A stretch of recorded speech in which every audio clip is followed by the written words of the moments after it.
Housing has been a major discussion topic in Canada in the early 2020s, but it's far from the first time this has come up.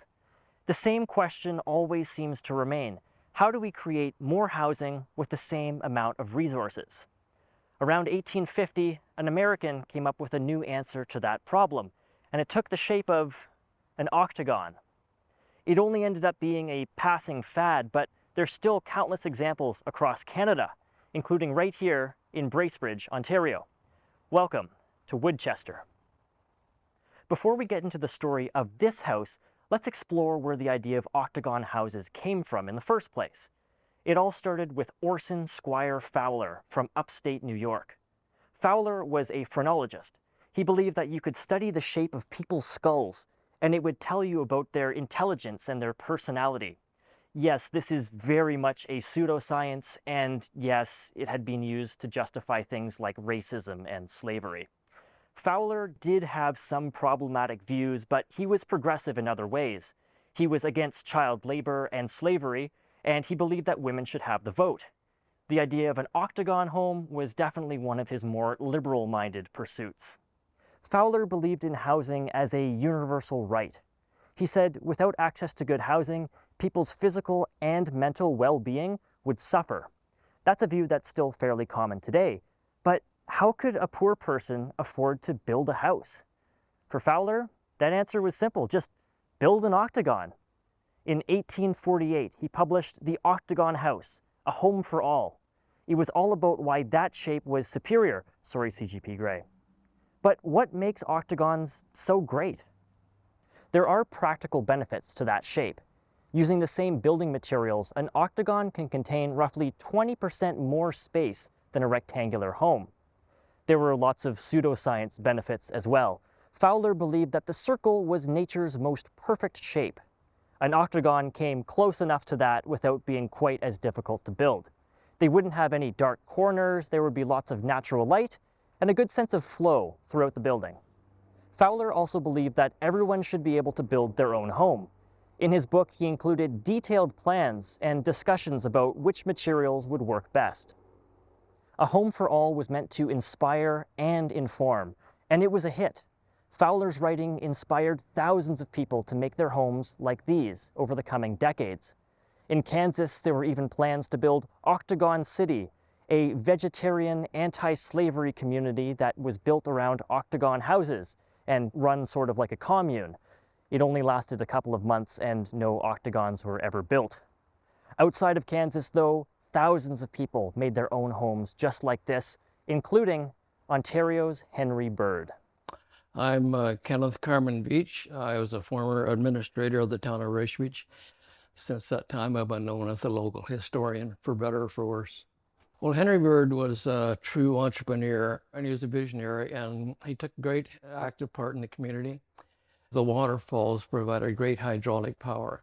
It was a never-ending source of energy to run the things that he needed run in the mill. Bird's mill came to Bracebridge in the 1870s, and he became well known as being an innovator. When it came time to build his house, Fowler's design seemed like a perfect fit.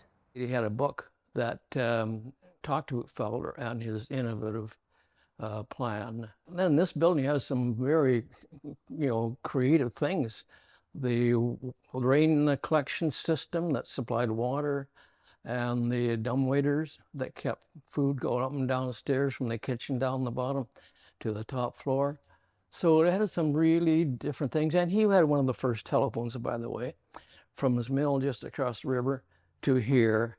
Woodchester today looks much as it did when it was built in 1882, and it's a sort of time capsule to some of Fowler's original ideas. In the 1950s, author John Rempel made a list of all of Ontario's octagonal buildings. He called Woodchester the classic example of Fowler's ideas. The town of Bracebridge owns this house now, and it uses it as an event space. You can also come and get a tour to see what makes this place so unique. Hi there, my name is Lauren Herstek. I'm the Collections and Events Coordinator for the town of Bracebridge, and welcome to Woodchester. This is the first home to have electricity in Bracebridge. This is the first home to have forced ventilation, heating, plumbing, first water closet. They had a telephone before lots of other people, as well as speaking tubes.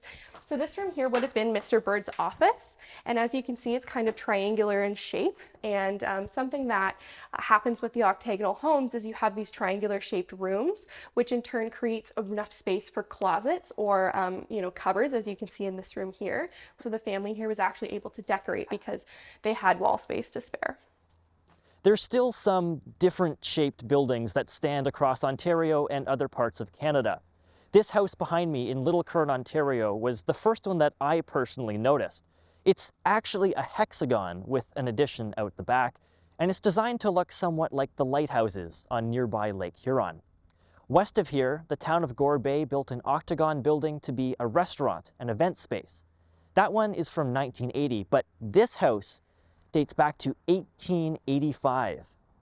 Fowler's idea of using octagons for housing was somewhat unique, but he wasn't the first person to build using that shape. In fact, there's octagonal churches in Europe that date back to the 1100s. At the same time as Fowler's idea was spreading across the continent, people were also building jails, schools, offices, and barns as octagons. Some of those still stand today in Ontario. This barn behind me in Milton was originally built on Dufferin Street in Toronto. Then there's Speedside United Church here in southern Ontario. In 1883, a visiting reverend said all churches should be built in this octagon style. He went as far as calling rectangular churches preacher killers that put people to sleep. In so many ways, octagons seemed like the perfect answer. So why aren't we building them all the time now? And why are there so few examples from the 1800s? For one, builders were not used to making them like they were with squared-off homes. That could have led to higher costs, construction delays, and potentially weaker structures overall. These homes weren't necessarily designed to last 150 years. Then there's the other issue.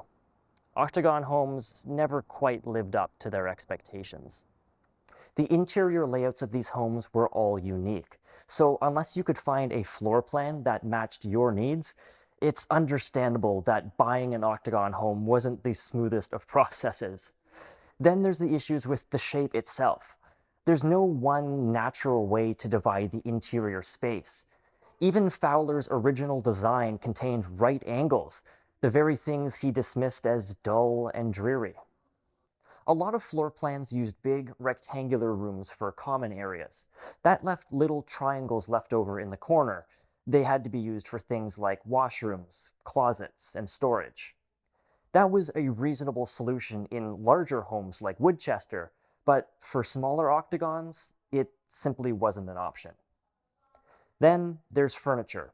Furnishing the home probably would have been a little bit difficult. Even if we start at wallpaper, right? Wallpaper would have been cut for rectangular shaped homes. So getting someone to put wallpaper, or if we were in more modern times, even, wood flooring, carpet, things like that, everything would have had to be specially made. And if you were wanting to fill those corner spaces of your home, you're probably going to be needing to get specially made tables or cabinets or shelving to be able to fit there. Because a lot of the rooms have weird angles in them, it probably would have been much more difficult to furnish. Let's go back to the beginning. The octagon house was a unique answer to a problem. How do we get more people housed with the same amount of resources? These homes weren't for everybody, and in fact, with the number that remain to this day, you could argue that they weren't for most people. They weren't an ideal solution, but they do represent one person coming up with an idea and taking a chance to see if it might change a part of their world. Canada's housing supply is challenged, and what does get built often doesn't work for everybody. There's many places in this country where it is illegal to build anything besides a single-family detached home. That's how we end up with car-dependent suburbs everywhere. But different people want different things. Octagon homes are a reminder that there's different ways of doing things. And trying to design something that works for everybody sometimes means it works for nobody.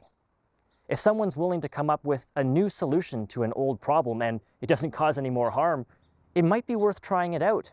There just might be a long-term solution hidden within.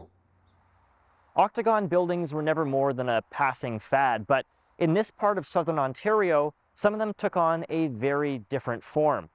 These were octagon houses, yes, but they weren't octagon homes. In fact, the people in this building weren't alive at all. I'll tell you more about that next time as we explore Canada's living history.